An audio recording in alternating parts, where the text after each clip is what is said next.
The report on the Mother and Baby Homes Commission failed when it concluded that women who entered the Mother and Baby Home after 1973 are to be excluded from the statutory redress. The report was never about compensation or redress. It's about recognition of the unnecessary feeling of the stigma that these women, such as Alice McAvoy. In the Irish Times, she spoke passionately. She said she doesn't need the money, but knows many others that do. She said it's appalling that the auditors excluded those post-1973, and I agree with her fully. I feel strongly that GlaxoSmithKline be asked to contribute financially to the Mother and Baby Homes redress scheme. I think that GlaxoSmithKline have a moral obligation to contribute, and a significant one at that.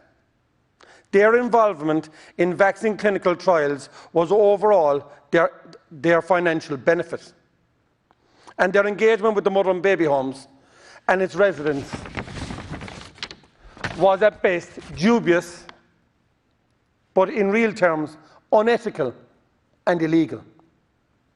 For example, and I quote, the Bessborough institutional records show that at least 5 mothers of children's residents in Bessborough who participated in trials had mental health issues.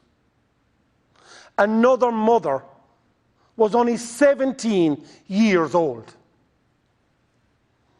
And another, I quote from the report, "It is abundantly clear that this trial did not comply with the regulatory and ethical standards in place at the time."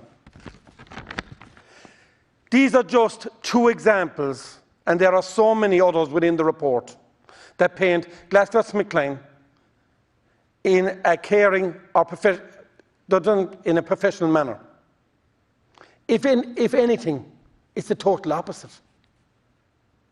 The findings of these trials were a huge financial benefit of what is now GlaxoSmithKline, a major pharmaceutical operation that had revenues turnover of 40 billion in 2019. GlaxoSmithKline should contribute. I feel they have a moral obligation to do so, and this government immediately should start dialogue. Since 1975, GlaxoSmithKline gave 240,000 annually to the Irish Veterinaries Research. If it gave triple this figure for the 40 years it was conducting unethical vaccines trials on children, there will be a proper contribution to the redress scheme by GSK. A figure in the region of 500 million would be what is expected. The company made 6 billion in profit in 2019. And over the last 10 years, 500 million represents 1% of their profits.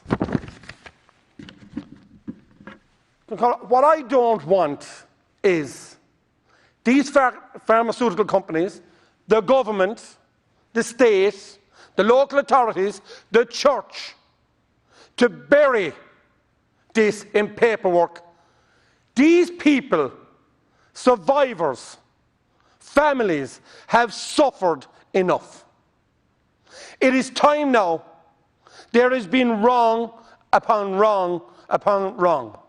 The report, to me, is a shambles of where it took all the evidence from these survivors and did not make it properly in the report. The leaking of this document by government, again, was wrong. There has been enough wrongdoing here.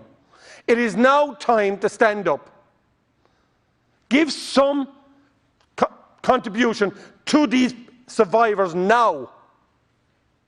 And yes, the legality and the illegal actions need to be taken on these people. But we do not need this to go on for years upon years upon years. It is now time to act, stand up government, and be counted. Make sure that these survivors get something now that may improve their life situation now. And don't let it go through years of millions being wasted through legal challenges. Stand up now and pay for the mistakes of the previous state. Thank you.